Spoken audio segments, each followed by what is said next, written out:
Sahabat beriman, Allah Subhanahu wa Ta'ala tentunya memiliki alasan dalam menciptakan sesuatu yang kemudian diturunkan dan ditetapkan berada di muka bumi ini. Demikian pula dengan api, Allah Subhanahu wa Ta'ala pasti memiliki alasan mengapa menciptakan api, yang kemudian api tersebut dipergunakan sedemikian rupa hingga sampai saat ini. Berbicara soal penciptaan api, Allah Subhanahu wa Ta'ala pertama menurunkan api karena Nabi Adam memintanya. Dikutip dari beberapa sumber, yaitu suatu kisah datang dari Nabi Adam alaihissalam yang saat itu baru diturunkan ke bumi. Kemudian Nabi Adam meminta api kepada Allah Subhanahu wa Ta'ala untuk diturunkan ke muka bumi juga. Dari Abu Hurairah radhiyallahu anhu menyatakan bahwa Rasulullah bersabda, yang artinya api yang biasa kalian nyalakan merupakan sebagian dari 70 bagian panasnya neraka jahanam. Ya Rasulullah, demi Allah, sungguh api dunia ini benar-benar cukup panas, ungkap para sahabat.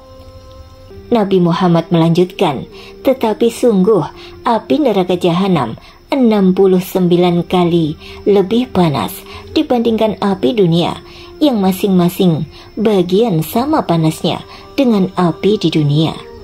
Hadis riwayat Bukhari, Muslim, dan Tirmizi. Begitu dahsyat panasnya, dikisahkan jika Nabi Adam alaihissalam sesampainya di dunia, ia kesulitan dalam menjalani kehidupannya. Untuk memperoleh makanan, terlebih dahulu harus bekerja keras. Ketika sudah mendapatkan bahan makanan, akan tetapi bahan-bahan tersebut tidak bisa langsung dikonsumsinya, yaitu layaknya di surga. Harus diolah lagi, baru kemudian bisa dinikmati. Caranya adalah memasaknya dengan api. Akhirnya Nabi Adam memohon kepada Allah Subhanahu wa Ta'ala agar diberi api, dan selanjutnya Allah Subhanahu wa Ta'ala mengutus malaikat Jibril agar meminta sedikit api neraka pada malaikat Malik, penjaga neraka, untuk keperluan Nabi Adam alaihissalam tersebut. Sahabat beriman, kitab suci Al-Quran banyak membahas tentang api neraka yang terdapat di beberapa surah, sebagaimana api neraka juga dijelaskan dalam banyak hadis. Api neraka diperuntukkan bagi mereka yang berdosa dan berlaku zalim. Api neraka dan surga banyak diriwayatkan berdasar keterangan Al-Quran dan hadis. Meski begitu, hakikat bagaimana neraka dan surga itu hanya Allah Subhanahu wa Ta'ala saja yang tahu.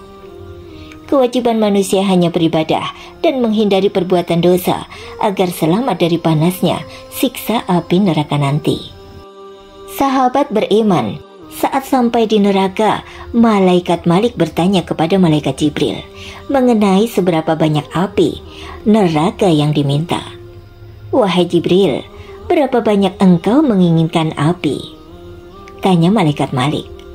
Aku menginginkan api neraka itu seukuran buah kurma, jawab malaikat Jibril. Mendengar jawaban malaikat Jibril, malaikat Malik pun menjelaskan mengenai apa yang akan terjadi jika ia memberikan api sebanyak 1 buah kurma. Jika aku memberikan api itu seukuran buah kurma, maka 7 langit dan seluruh bumi akan meleleh karena saking panasnya, ungkap malaikat Malik. Dengan penjelasan malaikat Malik itu, malaikat Jibril lantas meminta separuh dari ukuran buah kurma utuh saja. Kalau begitu, berikan aku separuh buah kurma saja, kata malaikat Jibril. Namun, lagi-lagi malaikat Malik mengungkapkan hal yang akan terjadi pada langit dan bumi jika ia memberikan api neraka setengah dari ukuran buah kurma. Jika aku memberikan seperti apa yang engkau inginkan, maka langit tidak akan menurunkan air hujan setetes pun, dan semua air di bumi akan mengering, dan tidak akan ada satu pun tumbuhan yang hidup, jelas malaikat Malik. Mendengar penjelasan malaikat Malik itu, malaikat Jibril kemudian merasa bingung. Dia lantas berdoa kepada Allah Subhanahu wa Ta'ala, terkait seberapa banyak api neraka yang harus ia ambil. Ya Allah, seberapa banyak api neraka yang harus hamba ambil? Doa malaikat Jibril. Allah kemudian berfirman atas doa malaikat Jibril itu, ambilkan aku api neraka sebesar zarah atau biji sawi. Mendengar hal itu, malaikat Jibril pun segera meminta api dengan ukuran biji sawi atau zarah itu kepada malaikat Malik. Malaikat Malik kemudian memberikan api neraka sebesar zarah atau biji sawi itu kepada malaikat Jibril. Tetapi malaikat Jibril merasakan api yang seukuran biji zarah masih terlalu panas untuk Nabi Adam alaihissalam. Lalu api neraka seukuran biji zarah tersebut terpaksa didinginkan dengan mencelupkannya ke dalam sungai di surga.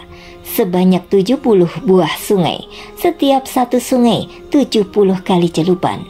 Setelah selesai dan dirasa tidak terlalu panas, maka malaikat Jibril membawa api neraka itu ke bumi. Ternyata gunung tidak sanggup menahan panasnya dari api yang hanya seukuran biji zarah tersebut. Sebelum diberikan kepada Nabi Adam alaihissalam, api neraka tersebut diletakkan di atas gunung tinggi. Akan tetapi, ketika api tersebut diletakkan, gunung tersebut hancur lebur karena tidak mampu menahan panasnya api neraka yang seukuran biji zarah. Batu-batu, tanah dan besi, serta semua yang di sekitar gunung, serta di dalam tanah dan di atas daratan, menjadi bara api yang sangat panas dan mengeluarkan asap tebal.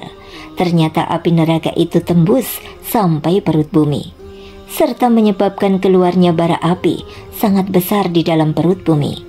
Ternyata dahsyatnya api yang ditinggalkan merupakan warna hitam pekat, bukan warna merah menyala. Ternyata api yang digunakan hari ini adalah sisa-sisa dari bara api yang telah membakar tanah, batu, dan besi, dan bara api di perut bumi yang kadar panasnya sudah jauh berkurang beratus juta kali dari panasnya api neraka. Dari situlah hingga kini api berada di muka bumi dan dipergunakan untuk segala kebutuhan hidup manusia. Wallahu a'lam. Semoga penjelasan ini bermanfaat dan dapat menambahkan keimanan kita kepada Allah Subhanahu wa Ta'ala. Amin.